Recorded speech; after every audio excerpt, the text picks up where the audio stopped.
जय हिंद बच्चों। आज हम एनसीईआरटी की 10वीं की हिंदी की पाठ्य पुस्तक क्षितिज भाग 2 के पाठों के साथ आपके समक्ष प्रस्तुत हैं। इसके अंतर्गत सबसे पहले हम सूरदास के पदों का अध्ययन करेंगे, उनके बारे में जानेंगे।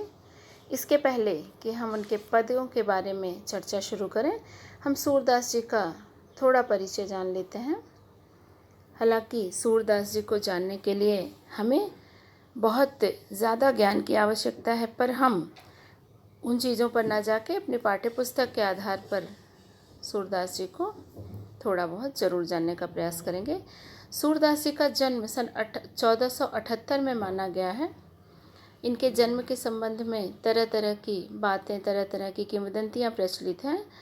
कुछ लोग इनका जन्म स्थान मथुरा के निकट रुनुकता में मानते हैं, जबकि कुछ दिल्ली के पास सीही के पास।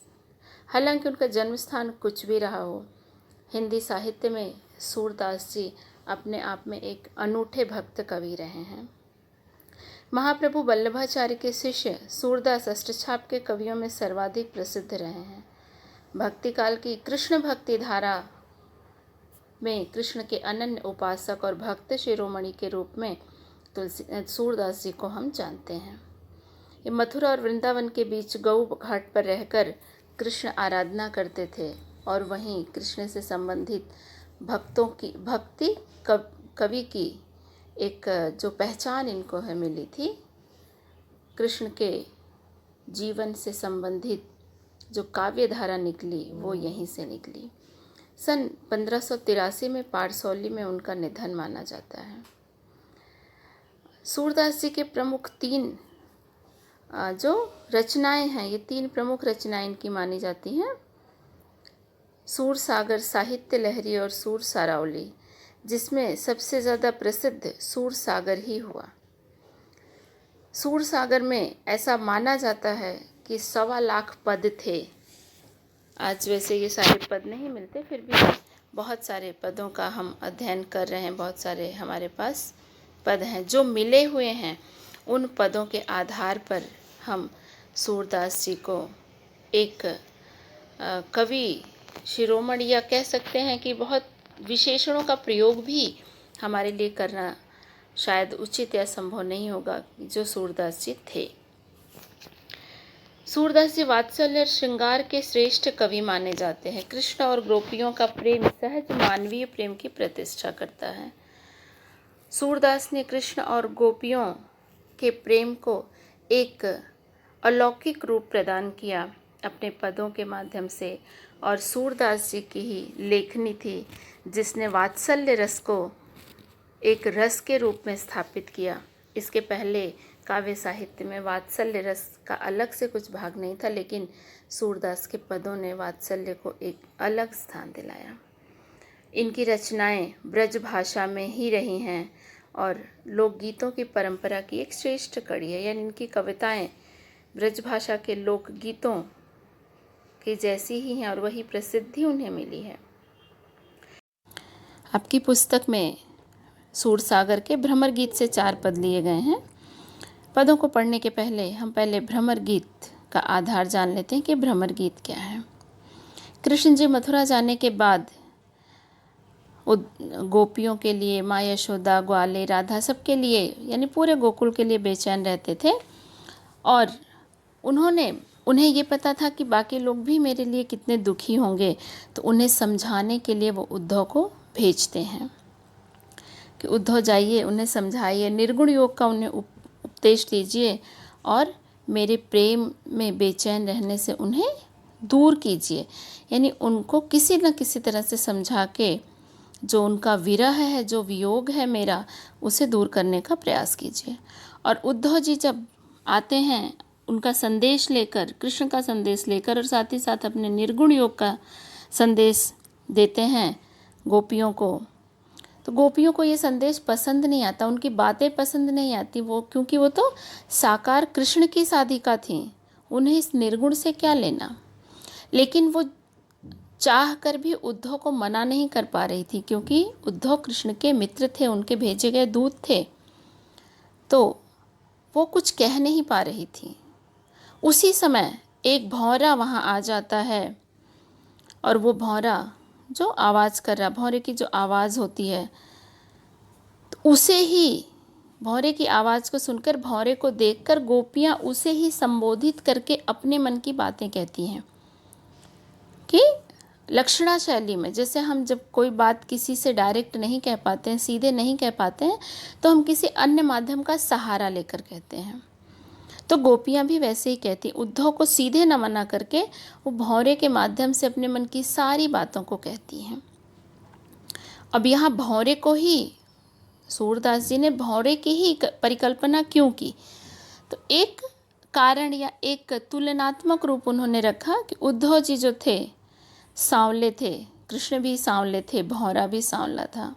काला होता है भौरा, भौरे के शरीर पे 2 पीली लाइन होती है, पीली रेखाएं होती हैं उसके शरीर पर।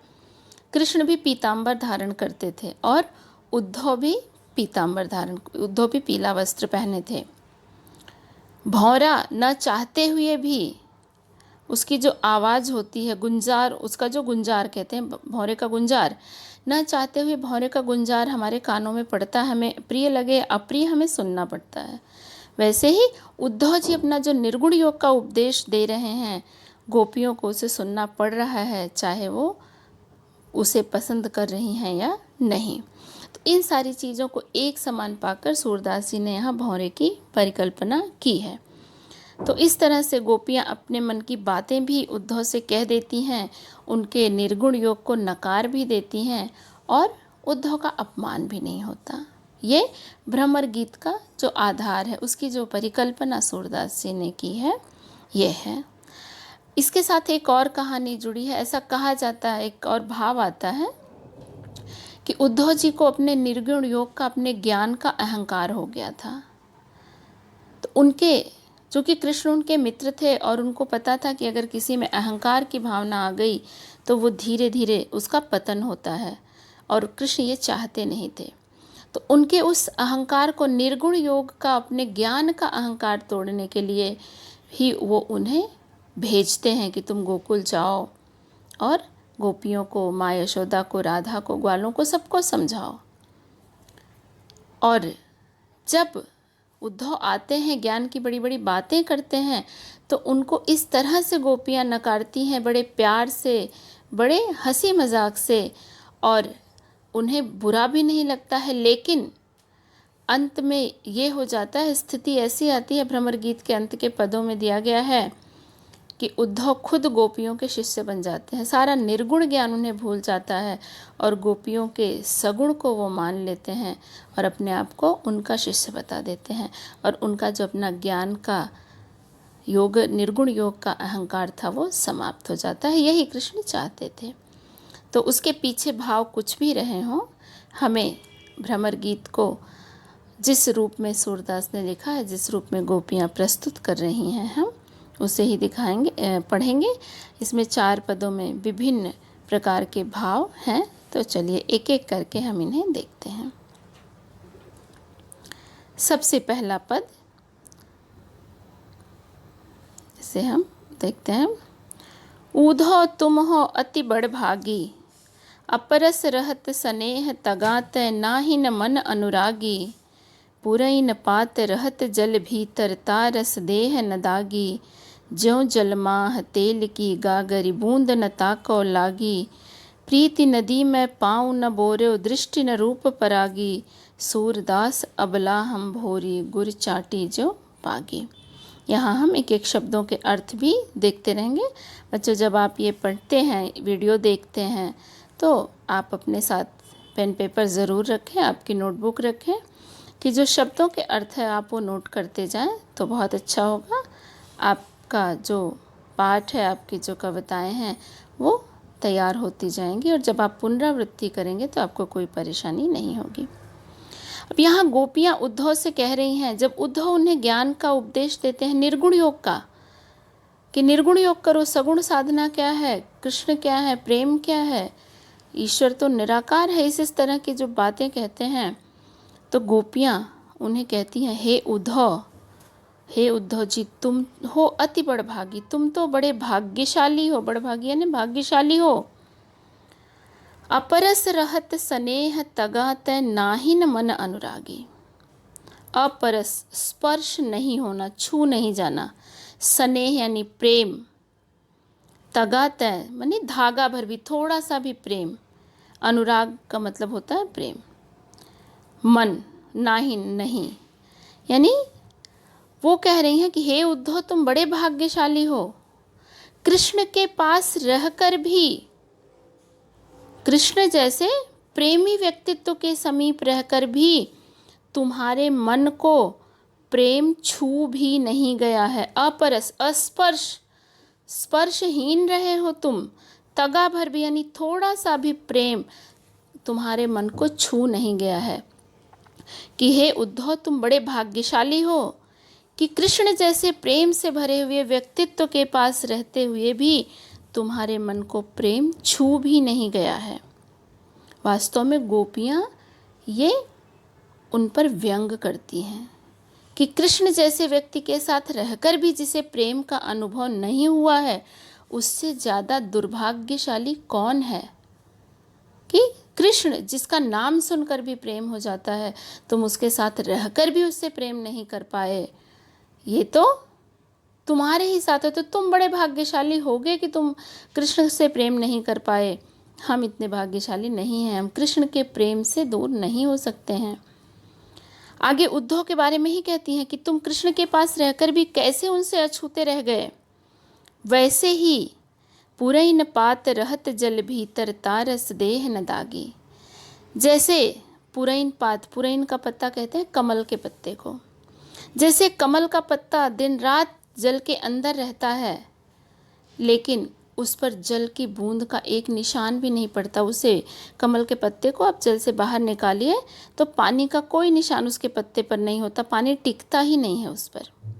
तो तुम भी वैसे ही हो कि कृष्ण जैसे व्यक्ति के समीप रहकर भी प्रेम का निशान, प्रेम का एक बूंद भी तुम्हें प्रेम की छू नहीं गई है।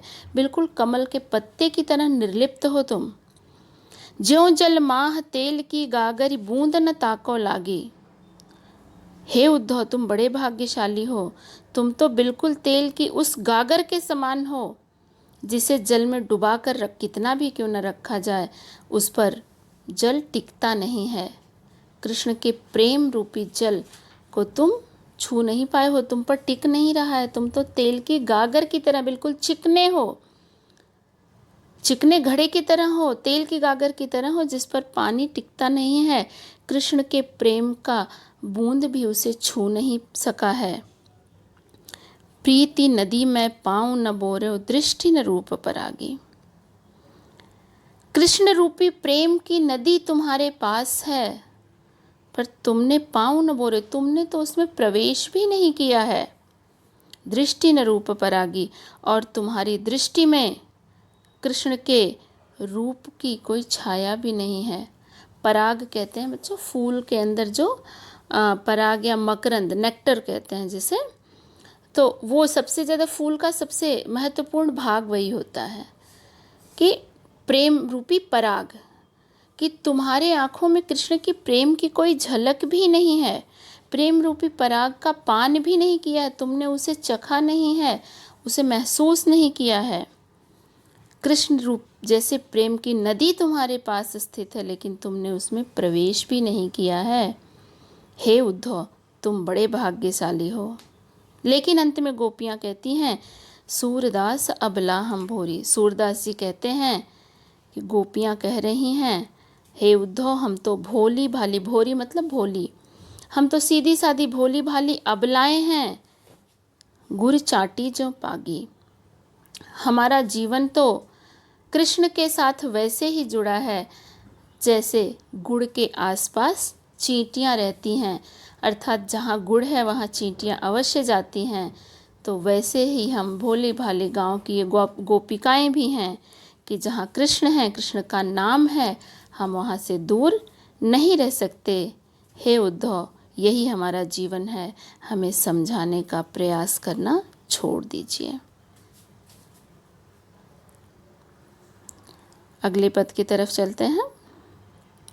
यहाँ ये चित्र जो दिया गया है उद्धव जी और गोपिकाएं बातें कर रही हैं, बीच में ये भौरे को उड़ता हुआ दिखाया है जो भ्रमर गीत की परिकल्पना है। अगला देखिए पद ये,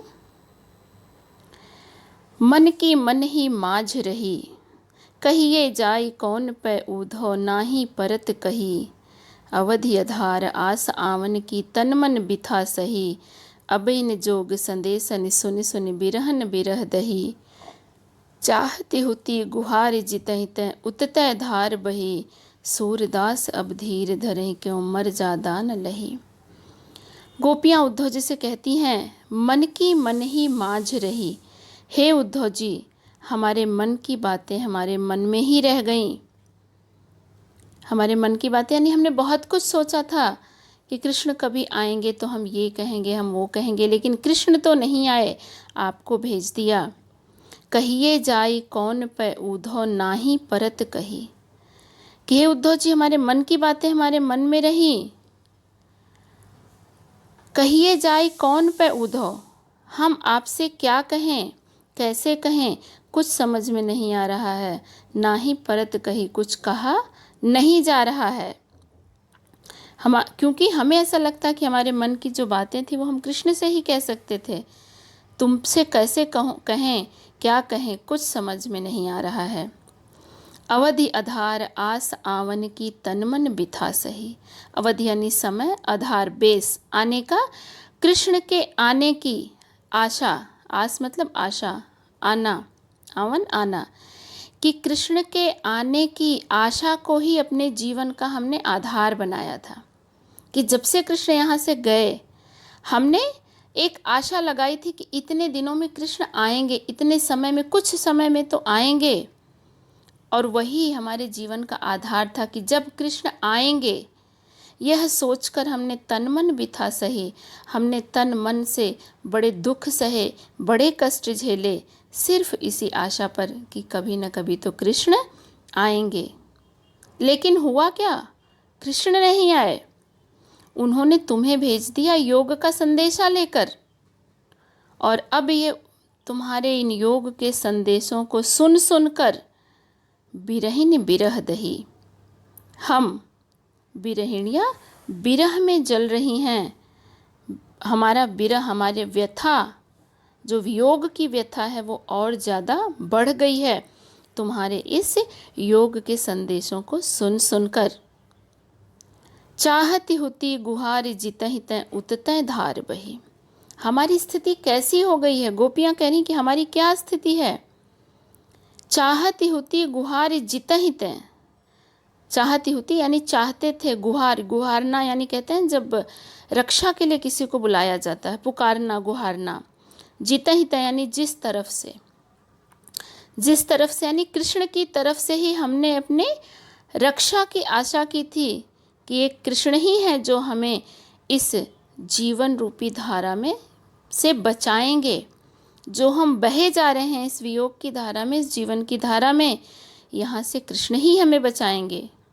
लेकिन हुआ क्या, उततै धार बही, ये तो हमें वहीं, कृष्ण ही हमें डुबोने में लगे हुए हैं, कृष्ण ही हमारे प्रेम को नष्ट करने में लगे हुए हैं, जो तुम्हारे माध्यम से उन्होंने हमें निर्गुण योग का संदेशा भेज दिया। तो अब हमने आशा की थी कि कृष्ण ही हमें बचाएंगे, अब तो हमें वो भी आशा नहीं है, वो आशा भी हमारी समाप्त हो गई है। सूरदास अब धीर धरे क्यों मर जादा न लही। सूरदास जी कहते हैं कि गोपियाँ उद्धव से कह रही हैं, अब धैर्य हम कैसे धारण करें, धीर धरें क्यों, और क्यों धारण करें। अब तक तो हमने धैर्य धारण किया था कि कभी न कभी कृष्ण आएंगे, हम अपनी बातें कहेंगे, वो हमें जो कहेंगे हम वो मानेंगे। लेकिन अब तो कृष्ण ने तुम्हें भेज दिया इस निर्गुण योग का संदेशा लेकर, अब हमसे और धैर्य धारण नहीं होता है। मर्यादा न लही, जब कृष्ण ने प्रेम की मर्यादा का पालन नहीं किया तो अब हम ही क्यों करें, हम क्यों तुम्हारी बातें माने, हम क्यों कृष्ण के भेजे गए तुम दूत की बातें माने। हम भी नहीं मानेंगे, हम भी अपनी मर्यादाओं को छोड़ रहे हैं। कौन सी मर्यादा, कि कृष्ण की हर बात को हम आंख बंद करके स्वीकार कर लेते थे। लेकिन कब, जब हम कृष्ण हमारे साथ थे, हम उनसे प्रेम करते थे, कृष्ण हमसे करते थे, लेकिन अब कृष्ण ने तो प्रेम की जगह योग का संदेश भिजवा दिया। उन्होंने प्रेम की मर्यादा को जब समाप्त कर दिया तो इस मर्यादा का पालन हम ही क्यों करें। अब हमसे भी धैर्य धारण नहीं किया जा सकता है। हम भी आपकी बातों को मानने के लिए मर्यादित नहीं हैं, हम भी अपनी मर्यादाओं को छोड़ रहे हैं, ऐसा गोपियाँ कहती हैं। यहाँ पे सुनी सुनी में पुनरुक्ति प्रकाश अलंकार है। अगला पद देखते हैं बच्चों। हमारे हरिहारिल की लकड़ी, मन क्रम बचन नंद नंदन उर यह दृढ़ करि पकरी, जागत सोवत स्वप्न दिवस निसि कान्ह कान्ह जकरी, सुनत जोग लागत है ऐसो ज्यों करुई ककरी, सुतो व्याधि हमको लई आए देखी सुनी न करी, यह तो सूर तिनहि लय सौंपो जिनके मन चकरी। यहाँ उद्धव जी द्वारा योग की बातें सुन सुनकर कि निर्गुण योग है, इसी की साधना करो, यही सब कुछ है, सगुण प्रेम कुछ नहीं है, सगुण भक्ति कुछ नहीं है, कृष्ण कुछ नहीं है, ऐसी सब बातें सुनकर गोपियाँ उनसे कहती हैं कि कृष्ण हमारे लिए क्या है। उन्हें बताती हैं कि निर्गुण योग वगैरह तो हम नहीं जानते हैं, ये कृष्ण हमारे लिए क्या है हम ये बताते हैं। गोपियाँ अपनी बात बता रही हैं कि कृष्ण का हमारे जीवन में क्या महत्व है। हमारे हरि हारिल की लकड़ी, हमारे हरि हमारे कृष्ण हमारे लिए हारिल की लकड़ी की तरह हैं। बच्चों, हारिल एक पक्षी होता है। ऐसा कहा जाता है कि वो अपने पंजों में हमेशा लकड़ी पकड़ के रखता है। ऐसा कहते हैं कि उसको ये अंदेशा होता है या वो ये मानता है कि अगर उसके पैर ज़मीन से सीधे छू जाएंगे तो वो मर जाएगा, इसलिए वो कभी ज़मीन पे सीधे नहीं उतरता। उसके पंजों में हमेशा एक लकड़ी होती है, तो जब भी वो ज़मीन पर उतरता है तो उसके पैरों के और ज़मीन के बीच में लकड़ी होती है। वो लकड़ी कभी नहीं छोड़ता जीते जी, यानी वो लकड़ी क्या है, उसके जीवन का आधार है, जिसे वो जीते जी त्याग नहीं सकता। तो गोपियाँ कह रही हैं, यहाँ रूपक अलंकार है कि हमारे लिए कृष्ण भी हारिल पक्षी की लकड़ी हैं। इस कृष्ण के नाम को, कृष्ण के प्रेम को हम जीते जी कभी छोड़ नहीं सकते। जिस दिन छोड़ देंगे उस दिन हमारा अंतिम दिन होगा। हारिल पक्षी की लकड़ी की तरह हम हमेशा उन्हें अपने साथ रखते हैं। मन क्रम बचन नंद नंदन और यह दृढ़ करि पकड़ी, हमने नंद नंदन को अर्थात इस कृष्ण को मन कर्म और वचन से अपने हृदय में हमेशा के लिए बड़े दृढ़ता पूर्वक बसा रखा है। पकड़ी यानी बसा रखा है, उसे छोड़ नहीं सकते। हमारे हृदय में कृष्ण हमारे मन से, कर्म से और वचन से हमेशा के लिए स्थापित है। इसे निकाला नहीं जा सकता, छोड़ा नहीं जा सकता।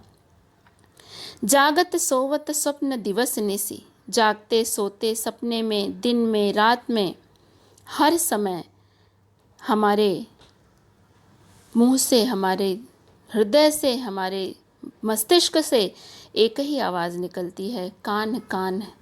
हम जागते सोते सपने में, दिन में, रात में, हर समय सिर्फ कान्हा कान्हा की रट लगाए रहते हैं, सिर्फ कृष्ण कृष्ण हम याद करते हैं। यही हमारा जीवन है। सुनत जोग लागत है ऐसो ज्यों करुई ककरी। हे उद्धव जी, आपका ये योग, ये हमारा जो ऊपर की 3 पंक्तियां हैं कि कृष्ण के प्रति अनन्य प्रेम बता रही हैं गोपियां, कि इस हमारे अनन्य प्रेम के सामने जब आप योग की बातें करते हो, ये योग बच्चों यहाँ पे योग साधना वाला योग है।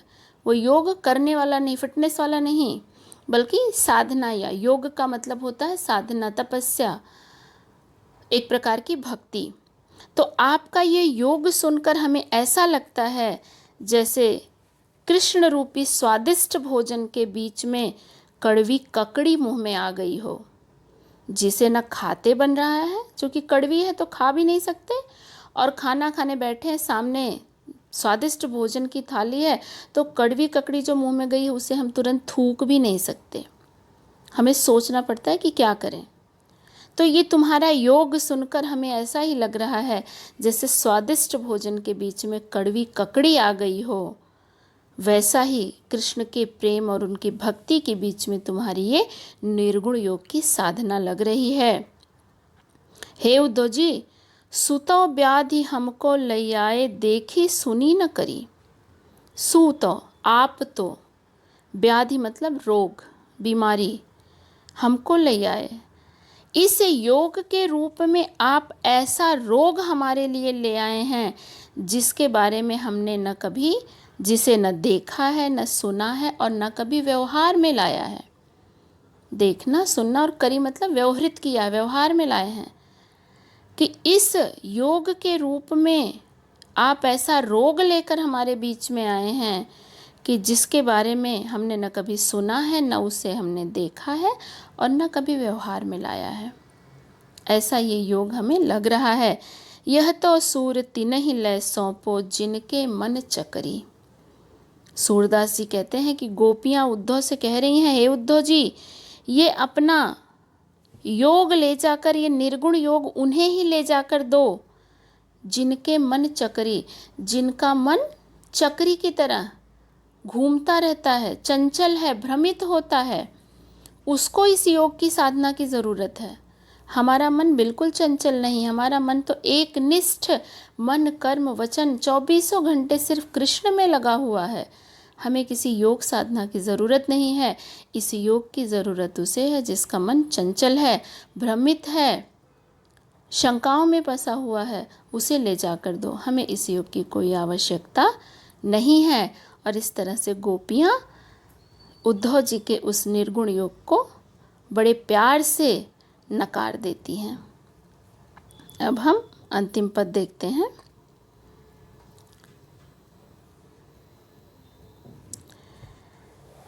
गोपियाँ बहुत तरह से इसमें भ्रमर गीत में बहुत सारे पद बच्चों ऐसे आते हैं कि जहाँ जैसे पीछे उन्होंने कहा कि कड़वी ककड़ी की तरह है, इस तरह से बहुत सारी बातें कहकर वो उद्धव जी को चुप करा देती हैं, उनसे तरह तरह की बातें करती हैं, मजाक भी उड़ाते हैं।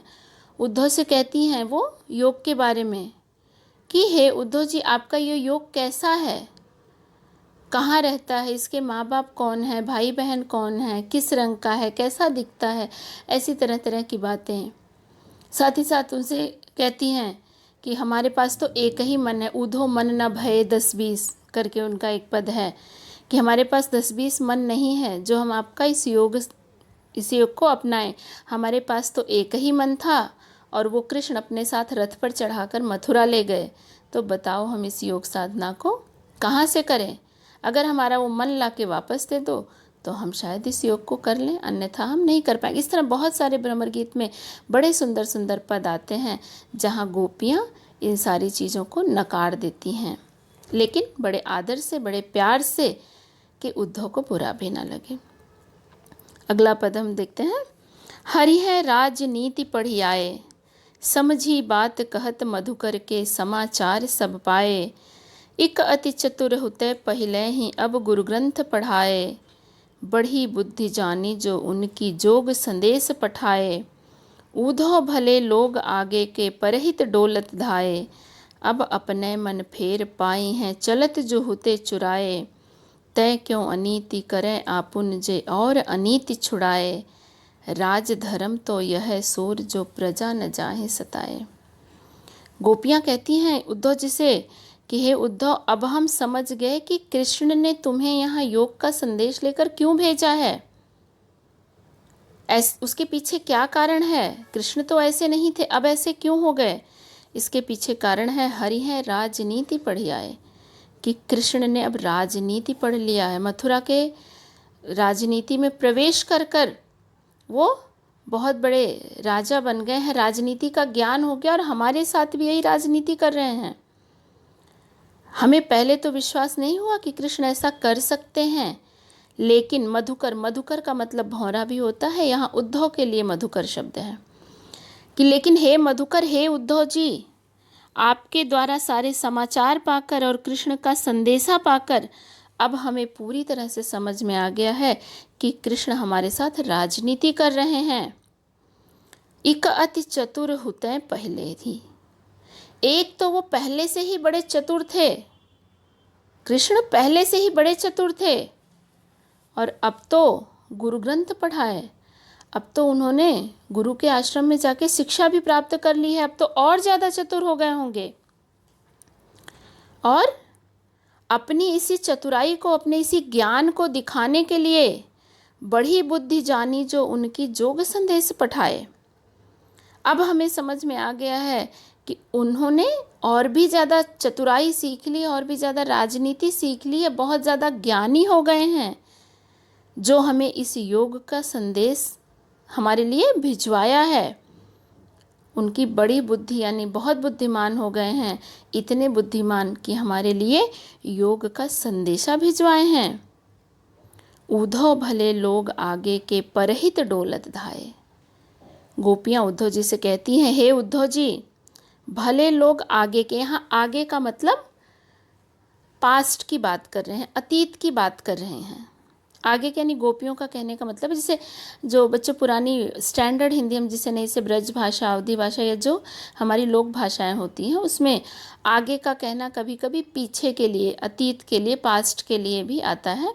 यहाँ वही शब्द आया है कि उद्धव आगे के यानी पहले के लोग बड़े भले थे, जो परहित डोलत धाए, परोपकार के लिए अपना पूरा जीवन बिता देते थे, दूसरों के उपकार में पूरा जीवन बिता देते थे। आगे के यानी हमसे पहले के लोग ऐसे थे, हमारे पूर्वज, हमारे पहली पीढ़ी के लोग, और भी पहले के यानी जो हमारे पुराने लोग थे, हमारे पूर्वज थे, वो परहित परोपकार के लिए डोलत धाए, परोपकार के लिए जीते थे।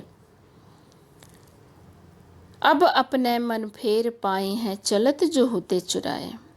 गोपियाँ कहती हैं कि पर एक चीज़ तो है कि जो योग का संदेश आप हमें दे रहे हैं, निर्गुण योग का, उससे एक फ़ायदा तो हमारा होगा कि अब हमें कृष्ण से अपना वो मन वापस मिल जाएगा, जाते समय जो वो यहाँ से चुरा कर ले गए थे।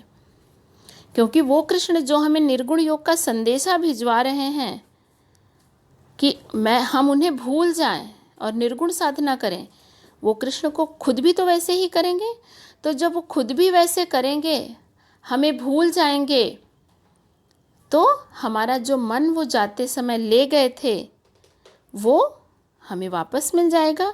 कम से कम इतना फ़ायदा तो हमारा होगा कि अब हमें अपना वो मन वापस मिल जाएगा, जो कृष्ण जाते समय, मथुरा जाते समय रथ के साथ लिए गए थे, चुराए गए थे, वो चोरी हुआ हमारा मन, हमारा हृदय अब हमें मिल जाएगा। ऐसा होना भी चाहिए। तय क्यों अनीति करें आपुन जे और अनीति छुड़ाए। कृष्ण ऐसा जरूर करेंगे, क्योंकि जो दूसरों से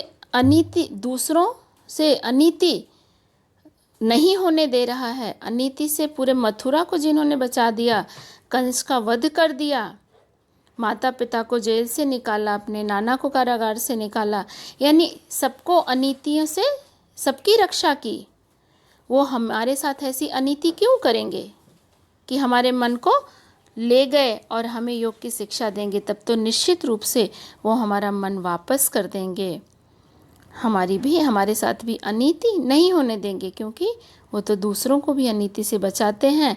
तो कम से कम हमें अपना मन तो वापस मिलेगा। राज धर्म तो यह सूर जो प्रजा न जाहे सताए। गोपियाँ कहती हैं, सूरदास जी कह रहे हैं कि गोपियाँ कह रही हैं कि हे उद्धव जी, राज धर्म तो यही है कि प्रजा को कभी सताया न जाए, अपनी प्रजा को कोई कष्ट न दिया जाए। तो हम गोपियाँ भी तो कृष्ण की प्रजा हो गई, हम सब मथुरा नगर के अंतर्गत आते हैं, और चूँकि मथुरा की राजनीति अब कृष्ण के हाथों में है, तो हम सब भी उनकी प्रजा हैं। तो निश्चित रूप से वो हमें सताएंगे नहीं, हमें कष्ट नहीं देंगे। अगर उन्होंने इस योग का संदेशा भेजा है, तो निश्चित रूप से हमारे मन को भी अपने आप से मुक्त कर देंगे, हमारे साथ भी अनीति नहीं होने देंगे, और इस प्रकार हमारी रक्षा करेंगे, इस प्रकार हमारे साथ न्याय करेंगे। ये गोपियाँ उद्धव जी से कह रही हैं, एक तरह से ये भी व्यंग्यात्मक शैली में ही कहा गया कथन है कि इस योग के साथ हम तो इसे ग्रहण नहीं कर पाएंगे, लेकिन कम से कम हमारा मन वापस मिल जाएगा। ये जाकर अपने कृष्ण से कह देना कि हमारे साथ राजनीति न करें, बल्कि हमारे साथ नीति करें और हमारे चोरी ले गए मन को वापस कर दें, क्योंकि हम उनकी प्रजा हैं और हमारे साथ कोई अन्याय, कोई कष्ट होने देना उनके लिए ठीक नहीं है।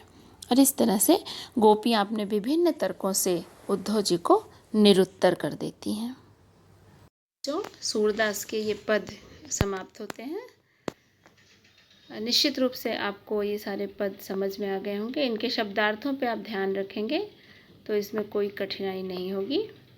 साथ ही साथ इससे संबंधित जो काव्य सौंदर्य की कुछ पंक्तियां हैं कि रूपक अलंकार कहाँ है, अनुप्रास लगभग कविता की हर पंक्ति में है, पुनरुक्ति प्रकाश अलंकार है कहीं कहीं पे, और इसकी ब्रज भाषा है, ये आप ध्यान रखेंगे। तो सूरदास का ये पद आप अच्छे से पढ़िए। इससे संबंधित कुछ पद भी मिलते हैं तो आप उन्हें पढ़ने और समझने का प्रयास कीजिए। इसी के साथ इस पाठ को यही समाप्त करते हैं। फिर अगले किसी दूसरे पाठ के साथ हम पुनः मिलेंगे। धन्यवाद।